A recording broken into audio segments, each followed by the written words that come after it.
Om Sadashiva Samarambam Shankaracharya Madhyamam Asmadacharya Paryantam Vande Guru Param Ishvaro Guratmeti Mochibeda Vibhagine Vyomabda Vyapta Dehaya Dakshinamurtaye Namaha Sava Vedanta Siddhanta Gocharam Tamagocharam Govindam Paramanandam Satguru Pranatoshimam Om Om Shanti Shanti Shanti Om Namastê. Então, a beleza do Gita, nós estamos de volta, né? Capítulo 4 inicia, né? Nós vimos anteriormente, né, que o Gita é uma versão condensada dos Vedas, né? Os Vedas, como nós sabemos, eles compreendem o quê? Todas as práticas religiosas, espirituais que envolvem ação e seus resultados, mas o Veda compreende também o Vedanta, né? O Vedanta é o final dos Vedas.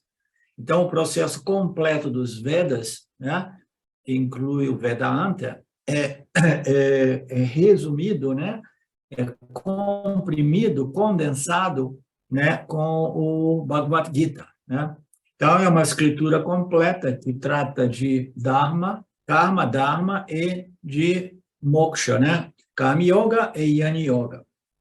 E o problema, o porquê que o Lord Krishna, né, ele vem, né, vem até nós vamos começar a entrar neste conceito de avatara. Avataras são almas que descendem, não, elas não caem, elas descendem aqui para uma determinada missão. E esta missão é reacender a chama desse conhecimento espiritual que nos foi revelado, né?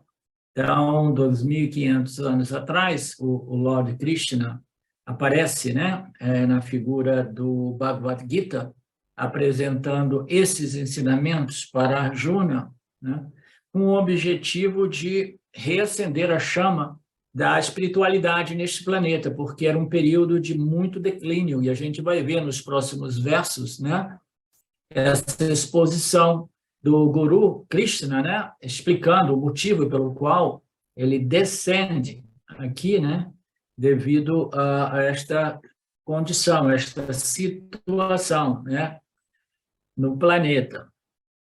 E a problemática fundamental que produz todo este declínio, né, declínio da vida, né, do Dharma, né, neste planeta, é todo ele fundado no problema do samsara, né, uma dependência que nós temos dos objetos, porque nós projetamos realidade e valor nos objetos, e assim nós criamos esse vínculo de expectativa, apego, né, dependência, frustração e toda a problemática, complexa problemática emocional derivada disso, né? Que no final das contas ela culmina numa tristeza profunda, numa dor profunda e na destruição da nossa capacidade cognitiva discriminativa. O que é esta ilusão, que é o final deste processo da doença do samsara, que em inglês é delusion. Delusion é uma incapacidade de compreender realmente o que é Dharma e o que é Adharma, o que é a luz e o que é a escuridão, o que é certo, o que é errado. Quando os valores são invertidos, né? Então a pessoa está tão confusa que ela simplesmente ela não tira nenhum proveito dessa encarnação, né? Então é o fim, é o suicídio espiritual da pessoa, quando a pessoa tem esta doença do samsara a níveis muito avançados, né? Níveis esses que produz essa inversão de valores, impossibilidade discriminativa de compreender o que é Dharma e o que é Dharma, né? Então, isto é o terceiro problema, né? É o moha, né? A tristeza que conduz à total ilusão, né? falta de discriminação, ela produz a ilusão. O conflito é o terceiro problema, Raga, Sokaha e Moha. Quando Arjuna enfrentou esse problema intensamente no campo de batalha, ele tentou resolver sozinho. Ele não tentou, ele tentou, aqui ele apresenta que ele tentou resolvê-lo sozinho e não conseguiu. Por consequência, ele fez uma coisa inteligente. Ele se rendeu aos pés do Senhor e aceitou o Lord Krishna como seu guru, tá? Então, aqui o Swamiji está dizendo que o Arjuna, ele tinha tentado resolver este problema, né? A minha compreensão que o problema ocorreu lá no campo de batalha, quando os dois exércitos estavam formados, um em frente ao outro, foi ali que o problema do samsara se agravou para Arjuna, né? E naquele momento ele já tinha o guruji dele, ele já tinha escolhido o Lord Krishna, né? O Guru Krishna, para, né, ajudá-lo naquela batalha. E nós precisamos lembrar que ele escolheu o guru, ele não escolheu o exército do guru. Ele teve a primeira opção de escolha, e ele, em vez de escolher o exército do Guru Krishna, ele escolheu a presença do Guru Krishna, né? Que já é uma indicação de que ele compreendia o valor da sabedoria de Krishna. Então, ele já estava aceitando Krishna como guru, subconscientemente, ele já tinha apostado tudo no guru, abrindo mão do exército do guru, que era uma coisa que, logicamente, não fazia sentido, né? É porque tudo isso aqui é uma novela, né? Um teatro, né? É um novel. É irrelevante imaginar que seja literal, tenha sido factual ou não. O importante é saber que este conflito externo, ele é subproduto, ele inicia no conflito interno que existe dentro de cada um de nós. Essa ignorância espiritual que nos conduz à violação do Dharma, né? E a violação do Dharma nos conduz, né, a conflitos kármicos. Conflitos kármicos acabam levando as pessoas para a violência e para as guerras, né? Então, a guerra é uma ilustração da doença do samsara quando ela atinge níveis, né, bem complexos, né, bem elevados, né, de conflitos, né, de confusões, né, de indecisões, né? E o Arjuna estava sofrendo isso lá no campo do batalha, né? Então, o Krishna é o guru, é o professor, ele se apresenta no Gita como guru, né? Ele não se apresenta como criador, como em outras passagens de outros textos. O Krishna, ele tem diferentes relacionamentos, dependendo de cada um de nós, né? Mas o Krishna aqui, ele representa o professor, o guru, ok? Então, no capítulo 2, que nós vimos, né, bem extensivamente, né, dedicado ao Yani Yoga e depois o Karma Yoga, né, o Krishna iniciou apresentando a abordagem do autoconhecimento do Yani Yoga, né? Então, ele sabia que somente através do Yani Yoga ele teria um resultado, né? O Arjuna teria o resultado de resolver, né, esta confusão discriminativa. Então, o que ele fez? Apresentou o remédio definitivo para ver se funcionava, né? Ele decidiu ensinar o Yani Yoga do Vedanta a Arjuna. Sem dúvida, o Bhagavad Gita trata de inúmeros tópicos, desde a disciplina alimentar, né? Fala sobre tanto, mas Gita, fundamentalmente, ele fala de Karma, Dharma e Moksha. É uma escritura completa, por isso ela é dita ser uma síntese, um resumo, uma condensação do inteiro Veda, né? Dos Vedas. Quando Arjuna ficou aparentemente contaminado pela indiscriminação ou pela ignorância, ao observar os seus parentes e gurus e amados amigos do outro lado do campo de batalha, o Lord Krishna, o guru, erradicou sua ignorância, transmitindo-lhe este conhecimento transcendental, né? Então, essa é uma passagem de uma de um Purana chamado Bhagavatam Purana, ok? É uma outra escritura que se apresenta, os ensinamentos se apresentam como um filme, né? Como um novel, né? Com personagens que todos cheio de simbolismo, né? E cada pessoa ali, né, tem um papel dentro de tudo isso, né? Então, neste Purana aqui, né? Neste Purana, o seu autor, que é o Bhishma, né? Ele diz que Arjuna ficou aparentemente contaminado, mas aí o Lord Krishna erradicou esta confusão, transmitindo-lhe o conhecimento, o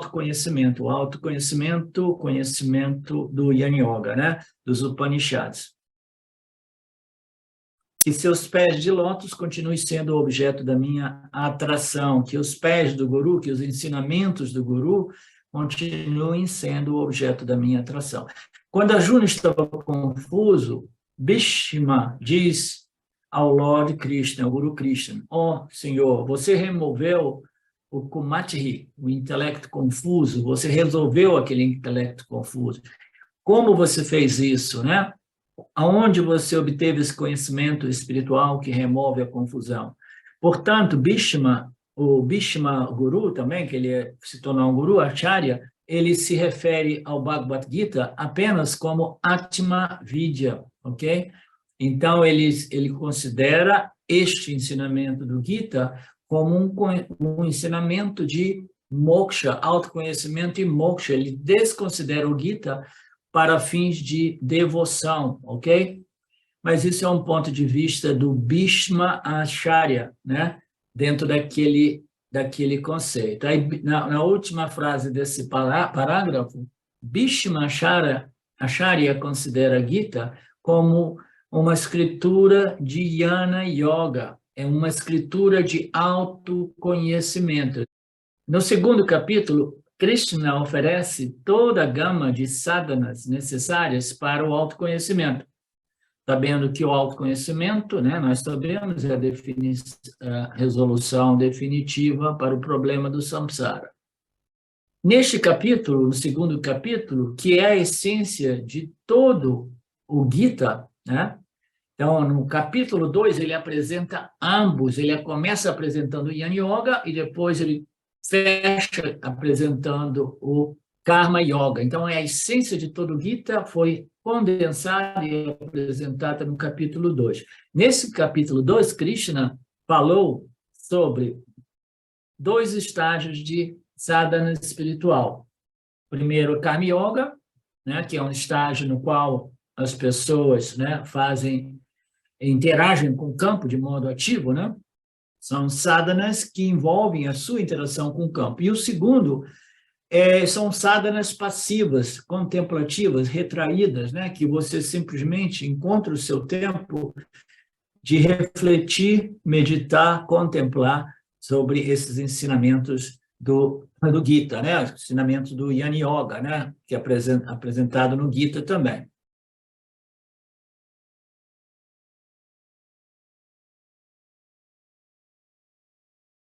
Krishna lida com Karma Yoga e Jnana Yoga, mas de modo breve, né? Neste segundo capítulo. Karma Yoga foi prescrito como um meio para preparar, purificar a mente, e Krishna deixou isso muito claro, que você não pode obter o autoconhecimento e a liberação através do Karma Yoga e somente do Karma Yoga. O Karma Yoga, ele te porta, né, a uma estação intermediária a partir do qual você precisa entrar no Shravana, Manana e Nididhyasana dos Upanishads. Então, Karma Yoga prepara o indivíduo, né, para moksha, né, mas ele não concede moksha diretamente. Após a preparação, você deve passar pelo Jnana Yoga do Vedanta, né?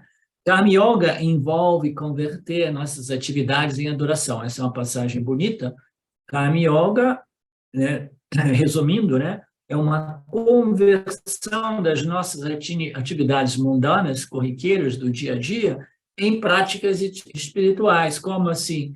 dedicando as minhas ações, lembrando sempre que o campo das ações é uma expressão de Ishvara, de Deus, e o campo é regido por leis e princípios cósmicos universais, e eu sou grato pela oportunidade, então eu ajo com espírito de doação, dedicação, de retribuição e gratidão.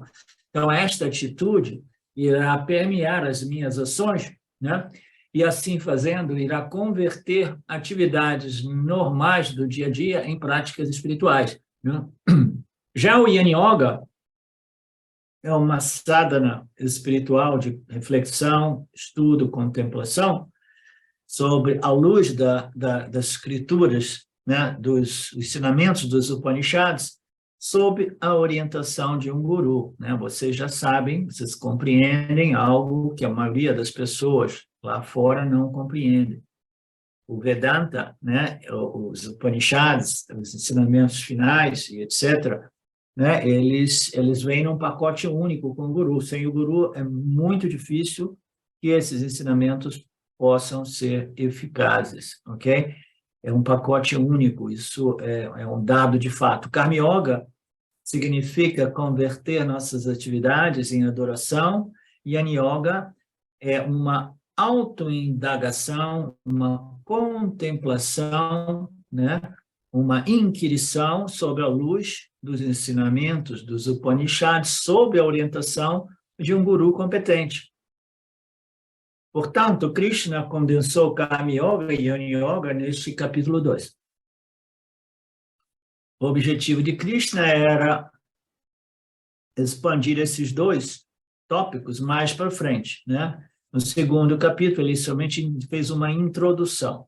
Então, Krishna teve que elaborar ambos os tópicos, Karma Yoga e Yin Yoga, e o terceiro capítulo passa a ser a elaboração do Karma Yoga, né? Nós vimos o terceiro capítulo, ele foi muito rico em Karma Yoga, foi muito bonito mesmo. Eu curti muito expor esses versos.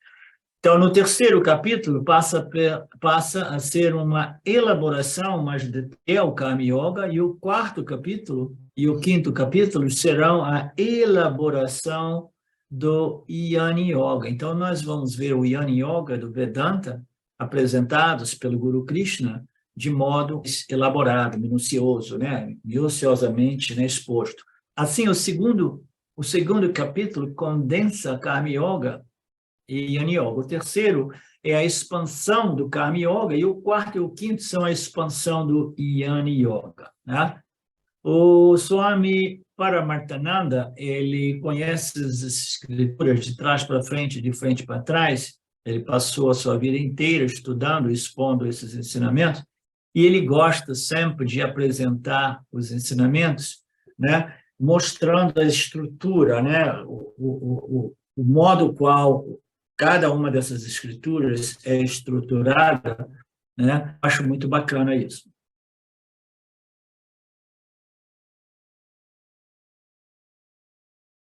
Portanto, o quarto e o quinto capítulo são a expansão do Yin Yoga. Uma vez que Krishna considera Yin Yoga abstrato, sutil e difícil, ele distribuiu 2 capítulos para a evolução do Karma Yoga.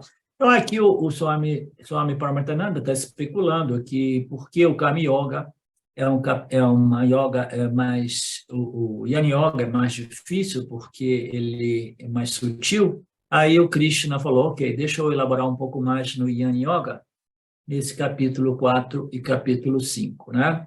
E é por isso que o terceiro capítulo se chama Karma Yoga, o capítulo Karma Yoga, o quarto se chama Jnana Karma Sannyasa Yoga. Então, esse é um termo bacana, a gente tem que lembrar desse termo. O quarto capítulo se chamará Jnana, né?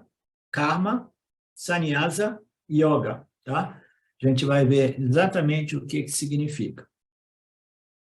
Assim, com este pano de fundo, nós estamos entrando no quarto capítulo. Para entender esse capítulo, você tem que lembrar dos ensinamentos do Yin Yoga, que o Lord Krishna apresentou no início do capítulo 2, ok? Que é uma condensação do Yin Yoga, do verso 12 ao 25. ok? Então, aqui ele faz ele nos lembra o verso 12 do capítulo 2, quando ele diz, eu não estava lá no passado, você não estava lá, esses reis não estavam lá, essa sua ideia não é verdade, todos nós não existiremos no futuro, isso também não é verdade. Então, esse é o momento o qual a Juna estava simplesmente, né, contrapondo uma afirmação de Krishna, dizendo, é impossível, isso que você está dizendo, que você sempre existiu ensinando esses ensinamentos, né? Não existe. Que história é essa de dizer que você estava lá e você estará sempre no futuro, né? Ensinando para todas as pessoas dentro da nossa tradição, né? Então, o Arjuna, não compreendendo o significado deste eu de Krishna, quando ele dizia, vou lá ensinando para esse milhares de anos atrás, e estarei sempre ensinando, né? Que eu é esse, né? E ele conclui o Krishna dizendo, Arjuna, este ser presente em cada corpo é sempre indestrutível, portanto, você não deve sofrer por causa de qualquer ser. Tá? Então, qualquer pessoa, qualquer corpo-mente, né, que esteja em dificuldade ou esteja morrendo, né, você não precisa de sofrer por causa dos seus parentes do outro lado do campo de batalha, porque este Atma, ele é além do corpo físico e ele é indestrutível, né? A gente lembra, né? A espada não pode cortar, as flechas não podem furar, a água não pode molhar, né? Então, nada disso, o fogo não pode queimar o Atma, nós somos livres, né? E indestrutíveis. Esta porção particular, que consiste em cerca de 13 ou 14 versos, ela é sobre o Yanya, né? E, portanto, continue lendo essa parte, né? Sempre que possível, pelo menos até o 4º ou 5º capítulos terminares. Então, aqui o Swami Ji está fazendo uma sugestão. Ele diz, essa parte do Yoga, né?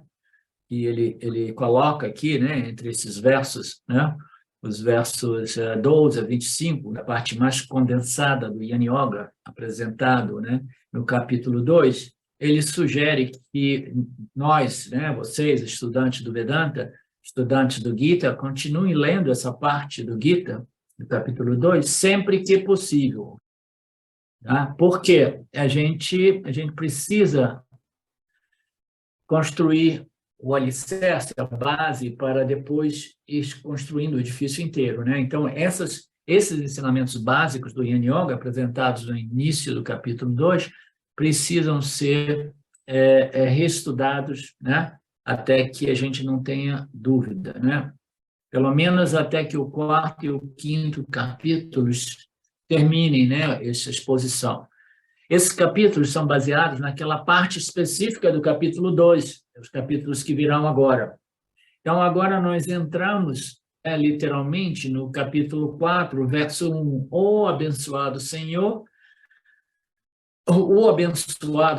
Krishna, né, o Guru Krishna, ele diz, eu transmiti esta yoga eterna ao Senhor Sol.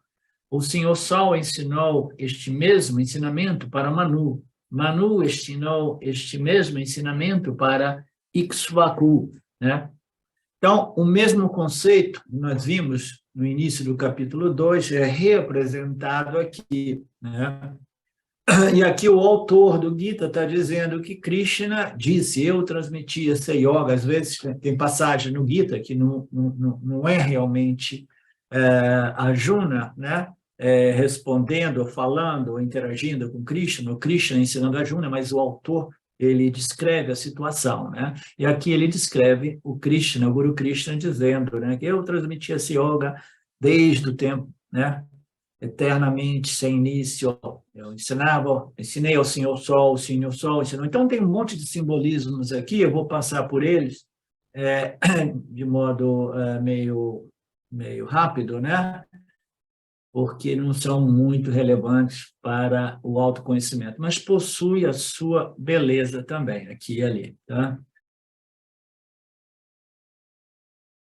Mesmo que a intenção de Krishna seja a elaboração do Jnana Yoga, antes de entrar neste tópico, Krishna faz um pequeno desvio nos primeiros 8 capítulos. Agora, de novo, o Swami Paramarthananda apresentando para a gente a estrutura do Gita no início do capítulo 4, né? Ele diz que antes de ele entrar propriamente no Jnana Yoga, ele faz desvio, né? Ele faz para elaborar um outro conceito, né? Nos primeiros 8 versos. Esse desvio tem 2 tópicos. Um é a grandeza do Gita, a beleza do Gita, né? O louvor do Gita. E o segundo é Avatara, né? Que é, entre parênteses, é apresentado Avatara Rahasyam, que é um mistério. Rahasyam, né? Mystery. Rahasya, Avatar Rahasya, que é um tema interessante, bonito, né? É uma expressão bonita, o mistério da encarnação, né? Então, é realmente, né? A gente às vezes fala o milagre, né? O milagre da vida, o milagre da encarnação, o milagre do sutil se manifestar fisicamente através do reino mineral, vegetal e o reino animal, né? Então, é realmente um mistério, é uma beleza, né? É uma grandiosidade enorme, né? Então, tudo isso, né, nos dá uma dimensão da grandeza e do mistério de Ishvara, né? Depois, no novo verso em diante, Krishna ele entrará propriamente dito no ensinamento do Jnana Yoga. Primeiramente, o tópico é a glorificação do Gita, sua grandiosidade. Krishna diz que Gita é a forma condensada dos Vedas. Krishna não quer reivindicar nenhuma originalidade em relação aos ensinamentos do Gita. Normalmente, quando fazemos algo, mesmo que seja emprestado, muitas vezes a gente quer assinar embaixo, né? Então, qual é a característica principal desses ensinamentos revelados aos rishis? Os rishis foram aqueles que viram ou ouviram, mas não viram fisicamente, nem ouviram fisicamente. Eles simplesmente, internamente, eles receberam essas revelações em momentos de grande contemplação, né, a respeito do mistério, né, o mistério da encarnação, a grandeza deste universo manifesto. Né? Então, essas contemplações profundas naturalmente irão produzir as revelações, porque este universo ele é inteligentemente desenhado e estruturado, existem leis para tudo. Então, essas leis espirituais, né, elas são tão profundas e aquelas pessoas com mentes muito profundamente sutilizadas, satívicas, né, elas irão mergulhar nessas contemplações mais profundas possíveis, até que uma resposta seja dada, né? E essa resposta ela vem da onde? Ela vem do próprio sistema. O sistema ele é o que ele é, mas ele é permeado por conhecimento, pura inteligência que sustenta essa configuração, essa construção do universo. Então, existem leis físicas mais densas, né? Existem leis físicas mais sutis, existem leis psicológicas, né? Mentais, emocionais, existem leis espirituais, né? Então, esses conhecimentos, né, essa inteligência, ela é revelada aos rishis, né? E os rishis, unanimamente, eles sempre concordam de que eu recebi, eu ouvi, né? Eu vi, eu ouvi, eu recebi. Esses não são meus ensinamentos, né? Então, é através dos rishis, é um presente, nós consideramos o Krishna é como se o Krishna estivesse confessando. Ele quer dizer assim, olha, eu estou aqui ensinando a Arjuna e através do Arjuna eu estou ensinando a inteira humanidade, né? Mas eu vou confessar, esses ensinamentos não são meus, tá? Então, primeira coisa que a gente tem que ficar atento no mundo, nesses círculos espirituais por aí, que a galera adora, né, criar, né, desenvolver, né, um desenho de ensinamento que possa ser dito, este é o meu ensinamento, entendeu? Eu pego um pedacinho daqui, ali, eu vou colando, né? Vou copiando e colando, aí eu faço as minhas interpretações com base em algumas experiências e eu digo, este é o meu ensinamento pessoal, por isso que tem tanto valor, né? Então, o grande Krishna, o grande Guru, já chega dizendo, olha, esse não é o meu ensinamento, esse ensinamento ele vem do Lord Ishvara, o Criador, tá? Então, não tem nada meu. Qualquer pessoa que chegue para vocês dizendo, eu tenho o meu próprio ensinamento, você corre na direção oposta dessa pessoa, porque são pessoas perigosas, tá? São perigosas. Saibam elas ou não. Ok. Assim, os rishis, eles são os receptores de Ishvara. E Deus é o centro transmissor. Os rishis, eles recebem esta sabedoria revelada mais ou menos como um download. Por isso, o Veda é considerado uma revelação. Em sânscrito, tecnicamente, de Aparusheya Shastram, escrituras reveladas. Veda contém todos os ensinamentos necessários para a humanidade. Se os seres humanos estivessem interessados em prosperidade material ou prosperidade espiritual, realização espiritual, o Veda tem sempre o ensinamento, né, que você precisa, né? Ele descende na forma de Guru Shishya Paramparam. Então, o que é este Guru Shishya? Guru, estudante, Guru, discípulo, Paramparam. É uma sucessão contínua de professor e aluno, professor, mestre, discípulo, Guru, discípulo. Toda esta nossa tradição, ela foi mantida viva através deste Parampara. Parampara é essa tradição, guru, discípulo, o discípulo se torna um guru, ensina aos seus discípulos, alguns desses discípulos se tornam gurus, e assim, esses ensinamentos, eles sobreviveram o tempo, né, os milhares de anos, e eles sobreviveram de modo originalmente intacto, sem nenhuma deturpação, distorção, né, dos ensinamentos. Porque os propagadores, os expositores, eles são gurus, e os gurus do Vedanta, né, eles sabem que eu sou um link na tradição e eu estou simplesmente expondo os ensinamentos que existem no início dos tempos e não existe o início dos tempos, né? Então, beginningless, ensinamentos sem início sempre existiram. As leis que regem esse universo, elas existem da quando? Quando que começou a lei da gravidade, por exemplo? Quer ela existe ou não existe. Agora tem pessoas dizendo que talvez a gravidade não exista. Mas suponhamos que exista a lei da gravidade.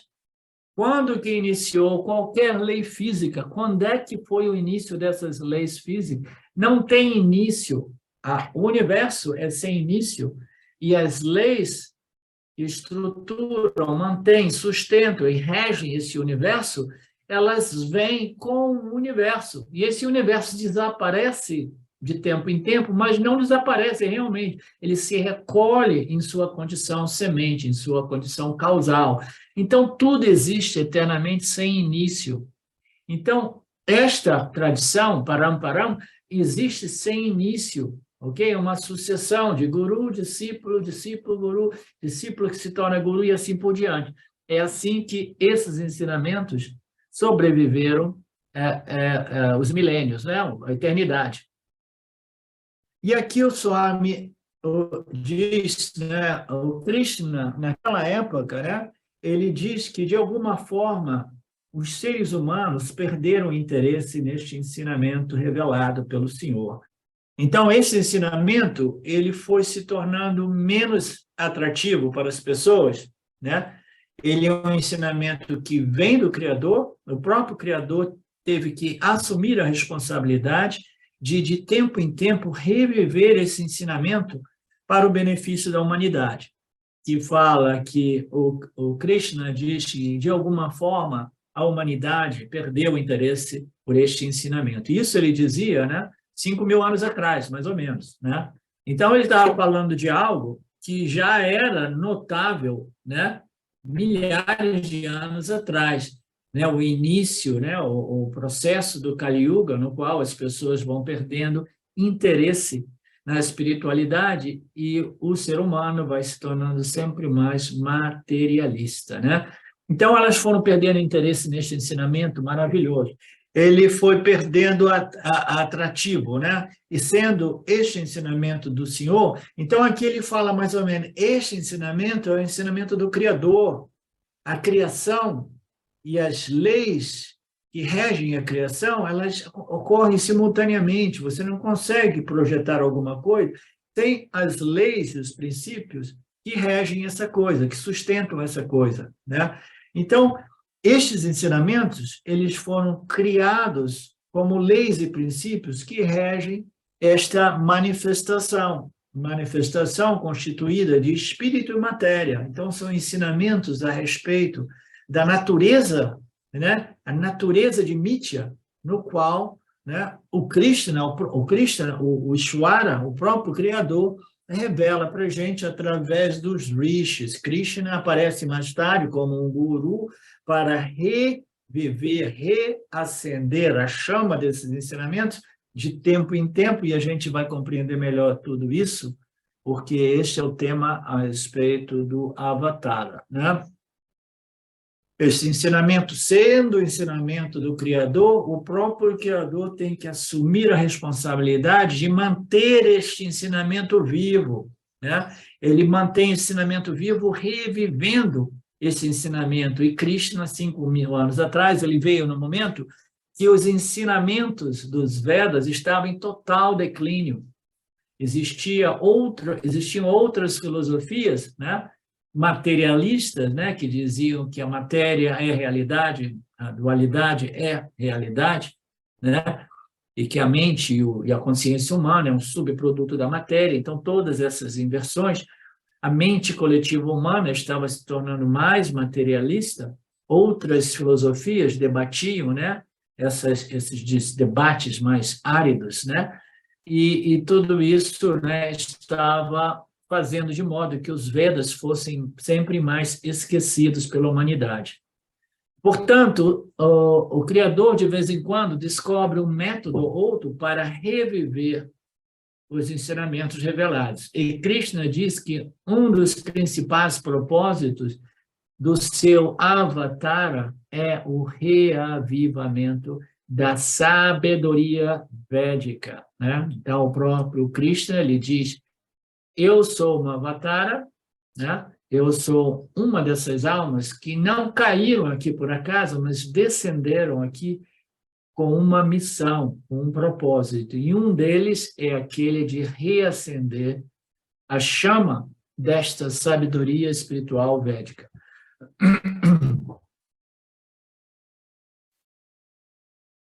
Aqui o Swamiji apresenta algumas personagens, né, a respeito do bem e o mal, essa luta eterna, e aí ele diz que para que o Senhor, se o Senhor tivesse interessado simplesmente de destruir os violadores do Dharma, né, matar o Asura, né, qualquer que seja ele, né, ele não requer um avatar, né? O Criador, ele pode, através de outros meios kármicos, ele pode simplesmente destruir os violadores do Dharma. Então, porque ele não faz em determinados momentos, permanece, às vezes, né, um mistério para a gente, né, porque a gente vive num momento de tanta violação do Dharma, e a gente fica torcendo que Ishvara dê um jeito em tudo isso, né, e comece a desencarnar esses asuras, né, que dominam a humanidade, né? Mas isso, a gente deixa tudo isso por conta de Ishvara, né? E aqui o Swami Paramarthananda está dizendo que para destruir os violadores do Dharma, o Criador não precisa de avataras, ele pode, através de outros meios, desencarnar esses seres. Mas ele precisa de avatara para quê? Para reviver os ensinamentos, reacender a chama, a luz desses ensinamentos. Então, o próprio Criador, ele produz esses avatares, esses nascimentos, né? Que não são uma queda livre de uma alma individual, a gente vai ver um pouco mais sobre isso, mas é uma descendência estratégica produzida pelo Criador, né? Portanto, Krishna diz, quaisquer outros papéis que eu tenha desempenhado, eles são todos incidentais, meu papel principal aqui é o que? Eu sou um Jagata Guru, eu sou um guru sobre tudo que existe no universo, guru do universo. Então, Jagata Guru é o meu papel principal, eu não vim aqui para destruir Duryodhana e o seu exército de violadores, eu vim aqui para ensinar a você esses ensinamentos internos revelados pelo Criador para o benefício da inteira humanidade. Eu vim aqui para ensinar a humanidade, não vim aqui para destruir. Mas dentro desse contexto, você, Arjuna, precisa destruir os violadores do Dharma. Eu não, eu simplesmente ensino a você e eu vou ensinar a você Karma, Dharma e Moksha. E você precisa observar o seu Swadharma para o seu próprio benefício e para o benefício do inteiro campo dármico, né? Das outros seres.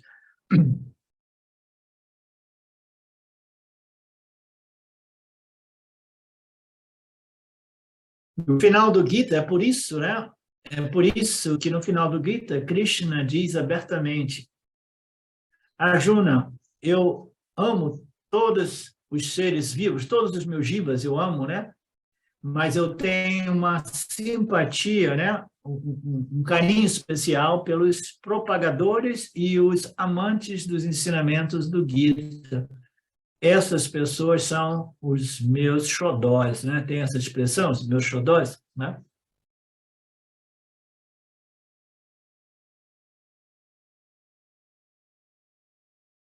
Portanto, Krishna, como o Guru, é o verdadeiro propósito da sua encarnação, Avatara, né? E Gita é o Veda condensado e revivido, reembrulhado, né? Reapresentado, rearranjado, né? Reestruturado. Esta é a glória do Gita, é por isso que no final, né? No final, nos Dhyana Slokas também é dito, né? Todos os Upanishads são as vacas e Krishna é quem as ordenha. Arjuna é o bezerro, os devotos de intelecto purificado são os desfrutadores do néctar do Gita, né? Então, essa simbologia do leite, da vaca, e o néctar, né? Referindo ao leite, que é o produto, né? Que irá purificar a mente dos devotos, os estudantes do Gita. Krishna é apenas um leiteiro, eu não vou entrar nessa simbologia, porque eu não sou familiarizado com ela, não me interessei muito em compreender o papel da vaca e do leite na cultura védica. Olhe para o versículo. Krishna diz aqui, Aham imam yogam proktavam. Eu transmiti este yoga eterno, né? Sim, Arjuna, eu dei o meu, eu ensinei, eu passei o mesmo ensinamento antes em nome dos Vedas. Agora estou passando o ensinamento em nome do Gita. Antes eu ensinava dizendo, estes são os meus ensinamentos védicos. Agora eu estou ensinando com outro pacote dizendo, este é o ensinamento do Gita. Anteriormente eu dera o ensinamento na forma de Veda, agora eu chamo do Gita. É o mesmo ensinamento. Eu continuo apresentando sempre os mesmos ensinamentos, né? Através dos meus avataras e através dos professores, dos gurus, né? Que nasceram de uma ignorância, mas de qualquer modo, né? Abandonaram esta ignorância espiritual e agora eles nos ajudam, né? A propagar os ensinamentos védicos na forma do Gita, né? E a quem eu ensinei antes, eu ensinei a Vivasvati Prokatvam. Eu revelei a sabedoria a Surya Bhagavan, Senhor Sol. Eu revelei esta mesma sabedoria para Vivasvam. Vivasvam é Surya Bhagavan e os outros professores virão mais tarde. Tá? Que tipo de ensinamento é este? É um ensinamento imperecível, eterno, sem início. Né? Avyayam, Yogam, é um ensinamento, como eu tinha dito no início, que não tem início, porque ele está ali, junto, embutido na criação do universo. Né? Por quê? Porque onde existe o intelecto, né, um ser vivo com uma inteligência desenvolvida que permite determinadas contemplações e reflexões, né, este intelecto, mais cedo ou mais tarde, irá buscar este conhecimento. E, na medida que ele busca esse conhecimento, ele está disponível no campo.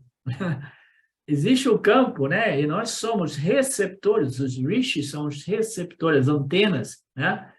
Então, ele vai receber esses ensinamentos que já existem na estrutura do campo, né? Na estrutura sutil do campo.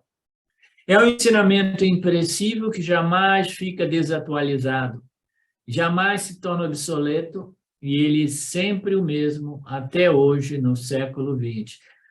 Todas as outras conhecimentos, ciências mudam, elas precisam ser revisadas e melhoradas, editadas, mas os ensinamentos dos Upanishads, eles permanecem invariados através da eternidade.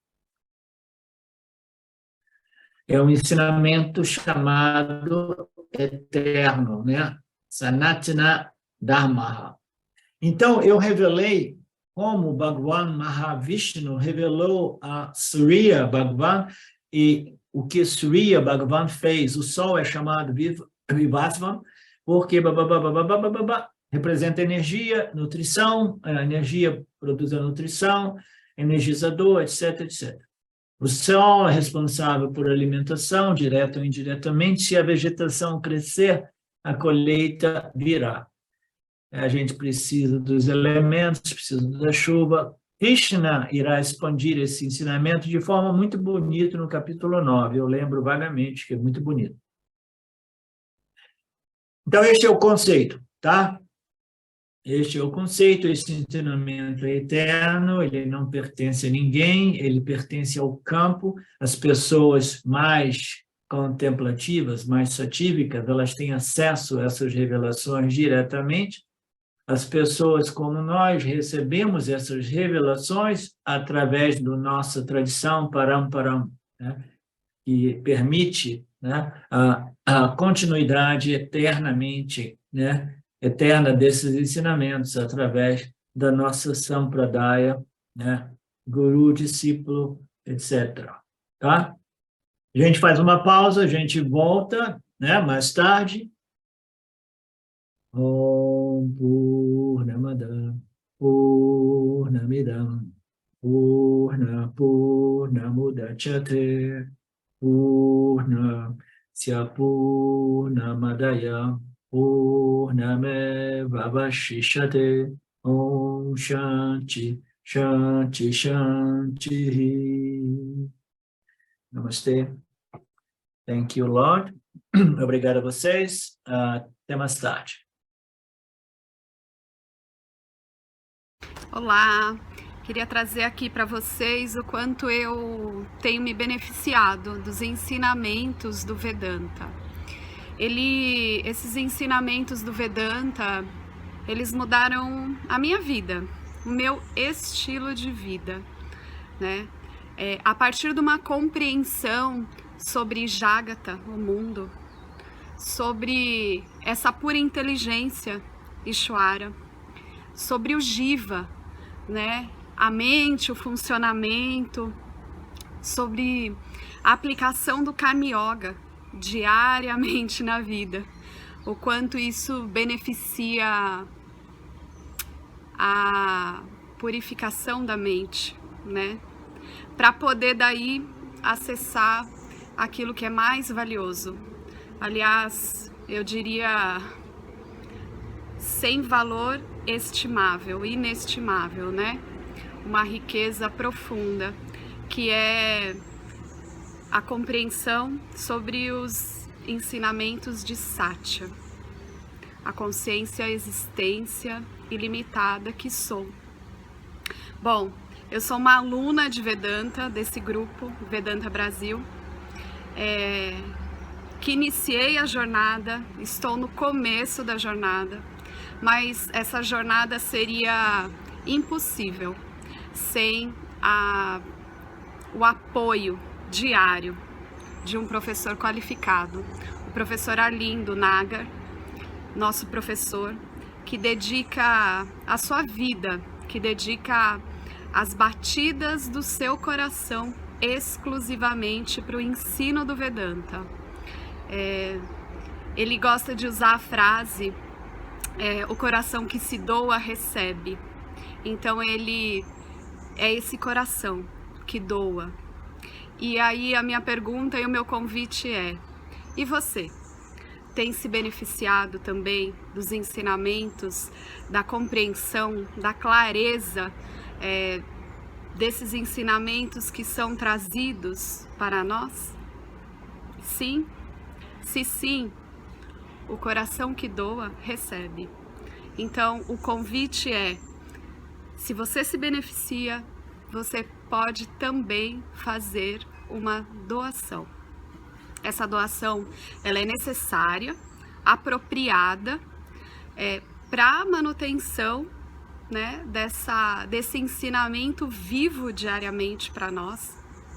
E é um convite para que a gente possa nutrir esse grupo com o dar e o receber. E se você se beneficia, tenho certeza, qualquer valor mensal é suficiente. É o valor que o seu coração sentir, mas é um valor apropriado. Bom, meu recado é esse. Eu agradeço imensamente e não tenho palavras para dizer o que é o Vedanta na minha vida. Só dizer gratidão. Gratidão Ishwara, gratidão professor, gratidão a Sampradaya, gratidão. Obrigada.